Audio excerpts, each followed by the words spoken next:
You're watching SKST Radio. Welcome to another episode of Real Talk with Cammie Grayson and Friends One on One. And I have a brand new friend. He goes by the name of Tray Chaney. Yeah. Trey, welcome to the show. Thank you so much for having me. I really appreciate this, seriously. Oh no, I mean, I appreciate you taking the time out of your busy schedule, to just talk to us about what you're doing. I mean, come on, you got new movie, you got stuff going out on HBO, you're working with Chris Rock. I mean, come on, just tell us what you got. First of all, start out who you are and how you got here.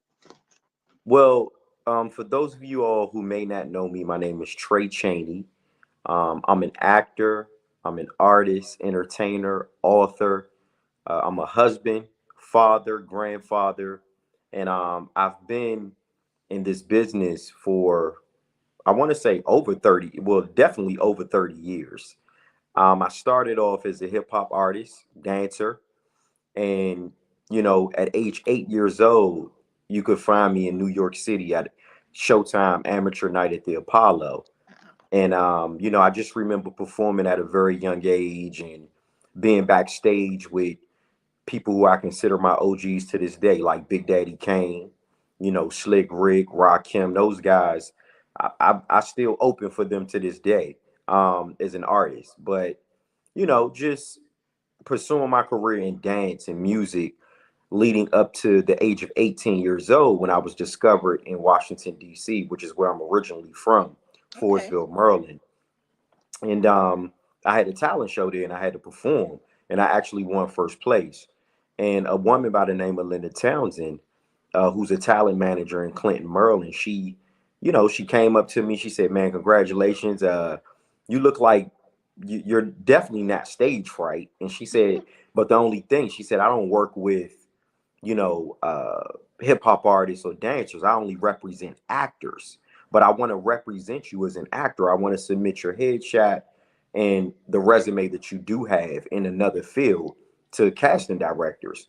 And one thing about me, just being in the entertainment business at a young age, acting was always something on my list. I always said, "Yo, I want to be an actor." But if the music and the dancing is really taking me across the world, I guess I'm gonna stick to that until that Right. opportunity comes. And sure enough, that opportunity of being an actor came in like 2000, the year 2000. And Linda Townsend, I'll never forget my first time being submitted to audition was for The Wire. Okay. That was my first audition. That was my first job I had booked as an actor. And Wow. I remember originally reading for the character Weebay, but of course, once I came back for the callback, I read for the directors David Simon, Nina Noble, Robert Cosbury, rest in peace to him. Um, and they said, "Well, we didn't cast you as the character Weebay. We casted you as this character named Malik Poot Carr." So That's where that yeah, came from. yeah. So playing Poot, on the wire for what it was only supposed to be one episode. A lot of people don't know this story. That me playing this character on the wire, it was only supposed to be like one or two episodes, but I end up lasting all 5 seasons, as a recurring character. And to to go back down memory lane, speaking about The Wire, which is 20 years old this year, Wow. you know, who would have ever thought that Poot would have been the last man standing? Yeah. And still talking about the most critically acclaimed, groundbreaking television show of all time, 20 years later. Yeah. So I just it's one word that comes to mind when I think about my journey and knowing that the blessing is in the journey. And that one word is gratitude. Yeah. Gratitude is, in my eyes, the key to success. And a lot of times I sit and I understand what I'm grateful and what I'm thankful Mhm. for what I already have. My wife, my kids, my granddaughter, my house, my Yeah. cars. I got food in the refrigerator. That's a blessing, It you is a know. blessing. Absolutely. I'm sitting in here right now with the lights on, Yeah. just having electric. It's some people that don't have what they feel like may be small, stuff like that, the stuff that I Yeah. just named. But that's a blessing. And I tell people a lot of times, being in this business, you do have to have a life outside of just entertainment, because Hmm. this can affect your mental health. You know what I'm saying? If you just put all your eggs in one basket, especially for actors that go out on auditions. We audition more than we actually book jobs. But Right. during that time, that's when you got to lock into self. Hmm. That's when you Hmm. have to say, what do I love to do for fun? If you love to go swimming, if you love to go to the beach, if you love to bowl, I love to bowl. My wife loves to skate. If we like to take family trips, whether we're driving or flying, or find something that can keep that balance Hmm. between entertainment in real life. And I've been blessed to be able to navigate through life that way, as far Right. as the Yeah. business and my real life is concerned. Mhm. So, what do you think that your mastery is right now? What are you mastering? Is it still dance, or is it more acting now, or what do you think your biggest aha is right now? Well, my biggest aha and what I'm mastering is acting. Um, and when I say that, it's not just what people see from my work as an actor on television or film. Hmm. I study actors, I study movies, I look up classes. You know, I just had a friend who plays on Saints and Sinners with me the other day, Patrice Fisher, and she sent me like some new classes that I'm getting ready to start taking. So even though people see me on television and on these big shows and films, I still want to be the best. And what they do is they study.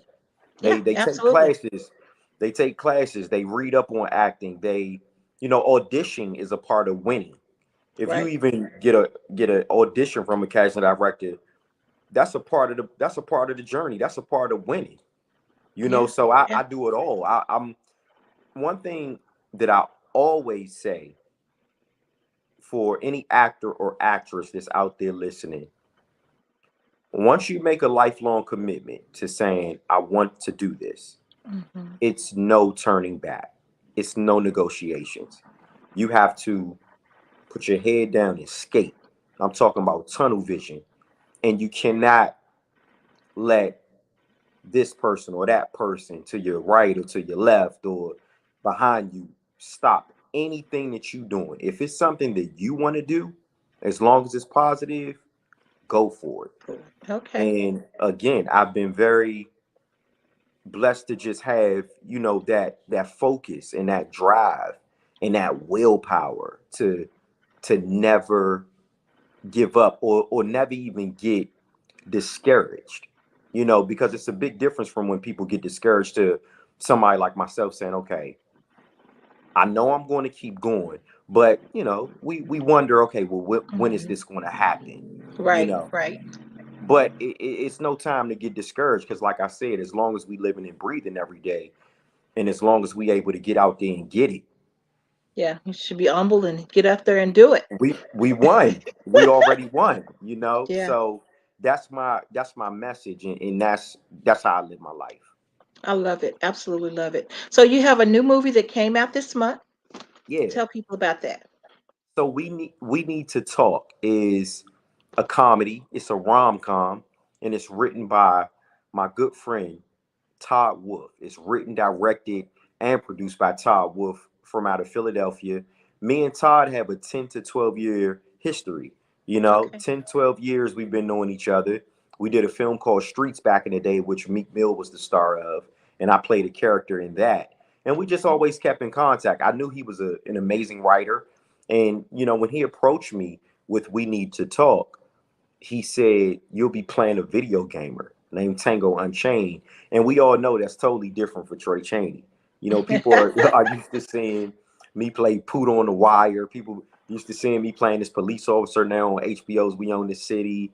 and Kendrick from Saints and Sinners. But this character I fell in love with because once I read the script, Mm-hmm. I said, wait a minute, James Maslow is the star. He plays Gray Scott. Um, my brother Jonathan Hernandez from Gossip Girls, he's in it. Then you got Emily Beck Rickards and Crystal Khalil. You got all these amazing actors and actresses in it. Wow. Yeah, and when I read it, I said, man, this is more than just a rom-com. This is some drama. This has some Yeah. heart in it. And it's about, James Maslow's character Great Scott running a successful YouTube page, video gaming page. And but at the same time, for me, when I read the script, I thought about balance. I thought about having balance in life. We have Mm-hmm. these careers. That's one thing. That's the bread and the butter. That's what pay the bills. But at the Right. same time, we can't neglect the people who truly love us and who truly care about us. Mm-hmm. And that was what I got out of it when I read it. Then I said, man, it's going to give me a chance to dive inside of the world of video gamers and Mm-hmm. see, It's a whole new world. it's a whole new world. These brothers and sisters could sit on the game for 24 hours all day. You know what I'm saying? It's that addictive, especially when you running a successful YouTube page and you making money. Right. You can see why. But at the same time, we still want to, make time for our loved ones. Right. Right. Right.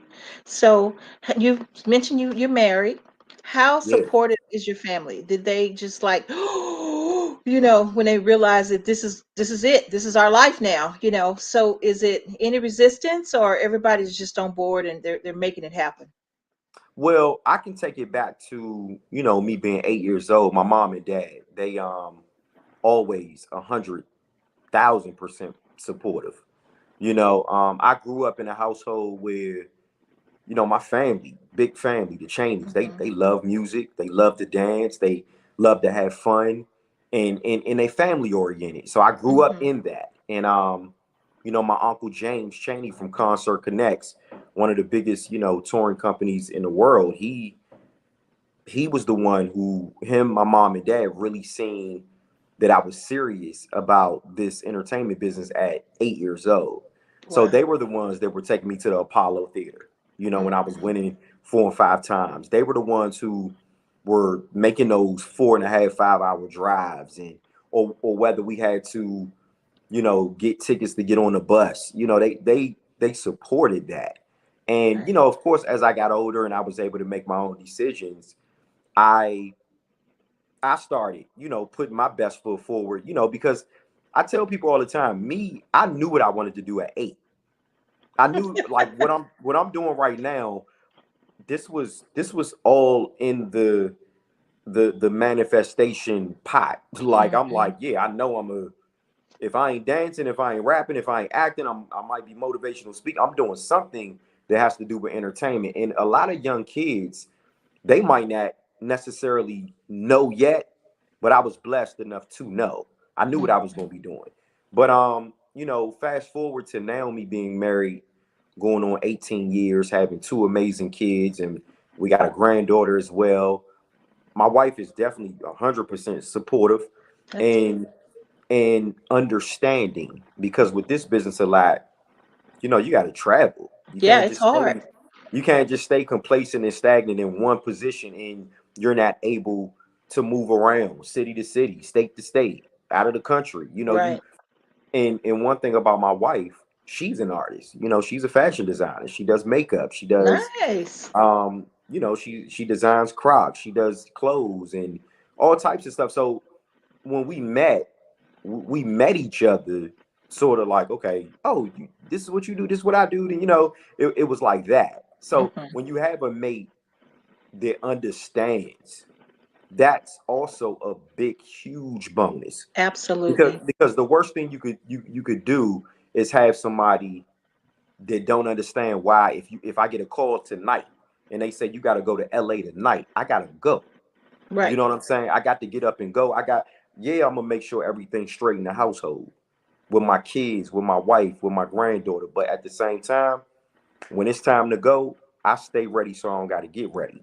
And that's Hmm. one thing that my wife, Aisha Cheney, she understands that. And that's why, you know, when you take a marriage that's going on 18 years That's so and wonderful. we feel like, you know, we just met. I'm like, I call I like to call myself a little Billy D. Williams or something. I'm always trying to, you know, like surprise her, or, you know, just really put that love on her. You know what I'm saying? Yeah. We put that Yeah. love on each other. But at the same time, it's like, baby, you know, this is what I got to do, and I understand what she has to do, you know, because Hmm. she got a lot going on with her fashion business. So, Yeah. you know, and it just ends up working out when two people, you know, On the are in same love. page. Yeah, and we on the Yeah. same page. Yeah. Absolutely. I love it. So what's next for you? Well, we own this city. Um, Reconnected with the same team from The Wire. 20 years later, I play a police officer, Gordon Hall, and this is about the Gun Trace Task Force, who use their power and their authority to, you know, mistreat the people in Baltimore. We're Hmm. talking about committing robberies, extortion, anything negative that you can think about. These police officers on the Gun Trace Task Force, this is what they were doing. And my role, I played as police officer Gordon Hawk. I'm an added addition to the Harford County Narcotics Task Force. And Okay. our work is based around doing the early drug overdose casework that kind of like sets the Gun Trace Task Force probe into motion. So I like to consider it almost like cracking the case open in the Hmm. beginning stages. But when I say that, I mean it's a specific part in the show where if I'm if I'm hearing about these people that's overdosing off of a certain drug and I find out who's the person that's actually serving them the drugs, you know, we put a tracker under his car and we try to track him. But at the same time, when you go back to get the tracker, it's another tracker under there, and it might be from the Gun Trace Task Force. But their Mm. intentions to put a tracker under his car is to rob him. You know, or I mean, Oh wow. Yeah. yeah, I Yeah. mean, the show is so powerful, and you know, it's inspired by true events. So it's a real touchy subject. You know what Hmm. I'm saying? And it really focuses on the rise and the fall of the, you know, the Baltimore Police Department Gun Trace Task Force. And Justin Fenton is the author of the actual book, We Own This City, a true crime story about crime, cops, corruption, and it's an amazing book. And you know, for it to be adapted into a 6 episode limited miniseries for HBO and HBO Max with the same creators from The Wire, David Simon, Nina Noble, George Pelicanos, Ed Burns, and then we got Renato Marcus Green Okay. directing, who directed King Richard. So we got some serious people. It's all heavy hitters. You know what I'm Yeah. saying? Yeah. Like, and I'm and I'm a part of that And again. that's 20 cool. years 20 years later. Yeah. That's cool. So we were talking a little bit before we started the show, and you said some powerful things to me that validated some things that I felt like I needed to do in my personal life. And you were talking about um, your words of inspiration of what a person should do if they have a passion. Yeah. Yeah, it's you know, for me, it's more so when you find something that you're very passionate about. First of all, you don't need validation from anyone but yourself. You know, because that's your dream and Right. that's your passion. That don't, you know, sometimes when you have a dream or passion, that has nothing to do with nobody else. You're And right. you got to walk that walk, you and God. That's Yeah. it. And just, you know, reading up on or studying what it is that comes along with your passion, or Mhm. definitely just putting that your best foot forward to say, you know what, I'm gonna keep going, I'm gonna keep envisioning, you know, how this can turn out. And you're going to have some bumps in the road. You Right. definitely going to have bumps in the road, just because we all human, and that's life. You know, but at the same time, it's the outlook. You know, it's the outlook that people have on life and on their situation and on whether or not that they're going to keep going in that. You know, Mhm. perspective is everything. When you change your perspective, when you change your mindset, and you set yourself and put yourself in that position where you like, yo, I'm gonna accomplish every single goal that I set out. It's no stopping you. Yeah. It's no stopping you. And I'm living proof of that. Every day I wake up, I pray, I meditate, and then I take a moment to reflect on how grateful and thankful I am to be able to even wake up. Yeah. So that's my take on that. Well, that's very cool. Very cool. Well, you know what, Trey? I appreciate your time. I Yeah, appreciate your wisdom. And I am looking forward to seeing all the cool things that you are doing and working on and making happen. most And I'm definitely. so glad you got a supportive family. And I'm so glad that you are a person. You remind me, I tell you, you remind me of a good friend of mine that do a lot of movies like you, Mhm. and Darren Harrison. And so Yeah, Darren, Darren, that's my man. I love him. I mean, his spirit is just, I mean, I've been knowing him for probably what 14 or 15 years, Right. and he's still the same person. Like, I've been knowing him since when he started the Soul Food Days, and Wow. I interviewed him a few months ago, and he was just the same sweet, humble person. I mean, all these things he's doing, how his career took off. I mean, Hmm. he's just the best person, and you sort of remind me of him. Yeah, And I love to follow people like you and just see because it gives you a good warm feeling inside that there is an African American guy out there. He's doing his thing, positive about it, not cocky, just out there yeah, doing you. And so yeah. That's true. I Yeah, absolutely I love it. really feel that, and I can't wait till this interview comes out because I want to share clips and just send people to your page as well. Oh, So that would be definitely, great. Thank you. yeah. So definitely, is it streaming live now? Yes. Okay, so it's on YouTube. Yep, it's on YouTube Live. Oh, amazing. Yeah. All right. So I'm gonna start sharing some clips. Okay. Well, thank you so much. I appreciate it. I Thank appreciate you. it. And so whenever you're looking for some help, I'm in Virginia Beach. Look me up. Not that far from where you are, I believe. So Yeah. hey, look me up. I'm here to support. This is what I do. This is my hobby. I love doing it. Thank So you. I really appreciate it. Keep doing I will. I got that good advice. it. Thank you. I All appreciate you. We're right. gonna Nice talk. to meet you, Trey. Okay, Same guys, here. until next week, right here, SKST Radio, baby. Woohoo! Bye, Trey. Good luck. Thank you, fam.